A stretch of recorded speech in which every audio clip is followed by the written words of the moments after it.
Ready na raw yung second. Dahil Mayo ngayon, usually mga bakasyon, di ba? Ginaganap ang iba't ibang pagtutuli sa mga batang lalaki. Yung mga hindi pa tuli dyan, ha? Si Eric, baka hindi pa. Eric, pagkakataon na natin. Hindi na labaha gagamitin ka, palakol na. Hindi, ano daw yung ginagamit ng DNR? Yung ano? Yung may kuryente na ano? Yung chainsaw? Chainsaw. Grabe naman yun. Sobrang.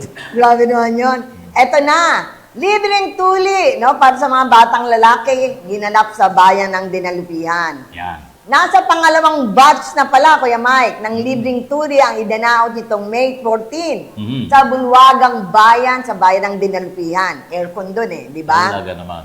Ayon kay Mayor Tong Santos, may kabuoang 228 na batang lalaki ang nabigyan o nagkaroon ng pagkakataon sa libreng tuli, libreng gamot, may libreng gamot pa, at wastong kaalaman sa pag-aalaga ng sugat para matiyak na hindi ito magkakaroon ng infeksyon.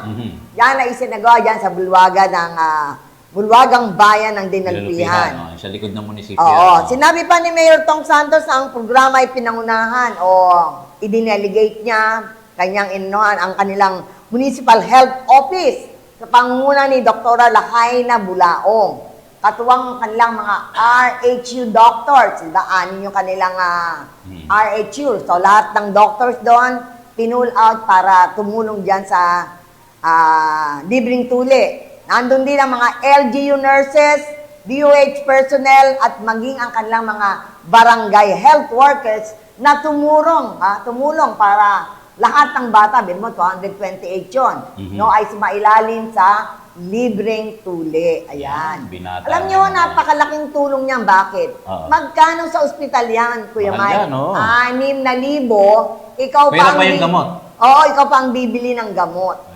Pero mo yung natipid mo. So, sinagot na ng LGU Dinalupihan. Ang galing. Tapos, nakita ko, magaganda pa yata yung nurses. Nakita ko yung isang bata. Laki na.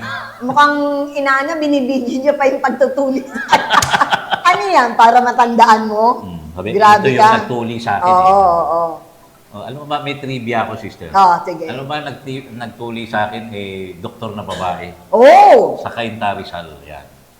Yan. At yung iba, karamihan sa mga may edad na, ang sinasabi nila, nung malilinis pa yung ilog, magbababa daw yung mga batang lalaki nakapila habang yung ngumunguya ng talbos ng bayabas.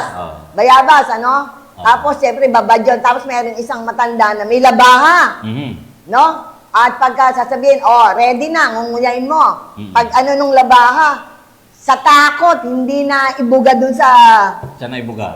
Nalulun yung...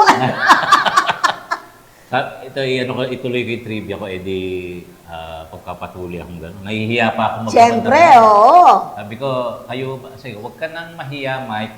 Marami na akong nakitang ganyan. Babae kasi na. So, yun. Pero nung kay Herminia noon, matatanda na yung nakikita ko. Tanong nakakahiya. Kaya lang wala silang pera. Kaya napipilitan sila. Swerte yung mga bata, wala naman nakikita. Sobrang tanda na doon. Yun, mga matatanda na.